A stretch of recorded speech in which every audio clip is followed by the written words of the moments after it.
Podcast Universidade Renasoft.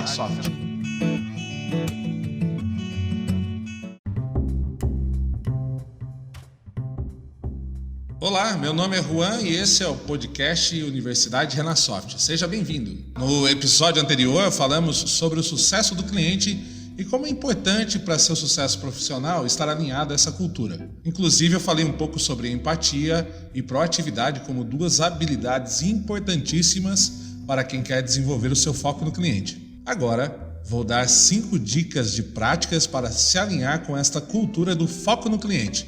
Então, bora lá! Primeira dica: não julgue o cliente. Uma das coisas mais difíceis é, diante de uma situação, não entrarmos em um processo de julgamento, principalmente tentando nos defender de algo ou de alguém. Para ter foco no cliente, esse julgamento precisa ser anulado e não influir no momento do atendimento. Por exemplo, quando um cliente faz uma pergunta sobre algo que já foi amplamente divulgado ou sobre itens que ele já deveria saber, diretamente já entramos num processo de condenação desse cliente. Classificamos o cliente como folgado, desatencioso ou burro. É um instinto natural do ser humano. Esse próprio instinto faz com que, a partir desse momento, que a gente julgou, a gente coloque essa sentença e seu atendimento a partir de então carregue, no mínimo, um tom emocional diferente do qual deveria ser realizado. Uma raiva, uma dor ou displicência são alguns exemplos desses sentimentos. Então é importante que você controle os seus instintos e tenha inteligência emocional para que o atendimento ocorra da melhor forma possível. Portanto, não julgue nada sobre o cliente. Segunda dica: esforce-se para ajudar, mesmo que o erro seja do cliente. Quando o problema acontece a partir de algum erro ocasionado pela empresa e ela precisa resolver, é imprescindível que todos se esforcem ao máximo para que a experiência do cliente não seja negativa ou prejudicada pelo que aconteceu. Mas nem sempre é assim, né? Muitas vezes a razão do problema é culpa do próprio cliente. Mas e aí, o que a gente faz nessa hora? Ter foco no cliente é saber se colocar no lugar do outro para entender esse caso. E mesmo que a falha seja do cliente, precisamos fazer de tudo para ajudá-lo a ter uma boa experiência.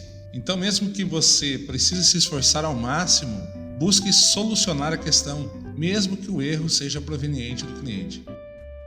Terceira dica: seja humano, sorria e tenha bom humor.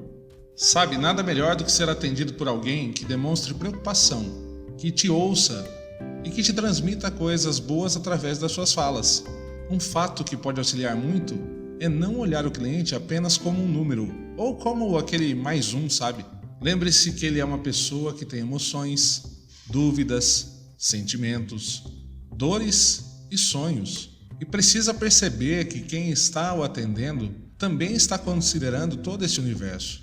Por sua vez, o bom humor é muitas vezes essencial para a resolução de problemas complexos. Ninguém gosta de falar com alguém chato, né? O bom humor produz mais endorfina e faz com que o nível de estresse caia, elevando também o nível de relaxamento das pessoas. Então sorria ao atender. A sua voz transmite energia. Tenha bom humor. Isso fará toda a diferença para o cliente que está do outro lado. Quarta dica: perceba cada detalhe. A diferença foi nos detalhes.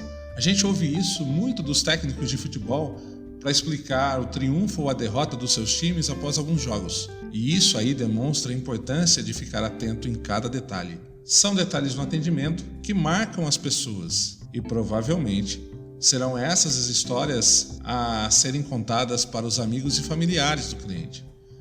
Portanto, um detalhe percebido e resolvido fará com que você marque, encante e surpreenda o seu cliente no momento do atendimento.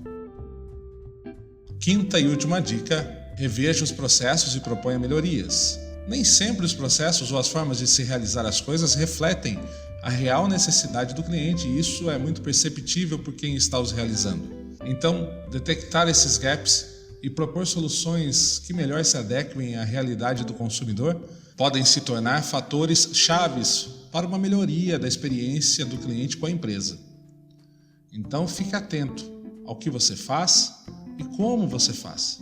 Caso você tenha alguma ideia de como pode melhorar ou algo pode ser melhor, compartilhe. Apenas assim é possível fazer com que tudo seja aprimorado e as necessidades do cliente sejam atendidas com excelência. Muito bem, essas foram então as 5 dicas que você pode praticar para poder incorporar a cultura do foco no cliente no seu dia a dia. Um grande abraço, sucesso e até o nosso próximo episódio. Valeu!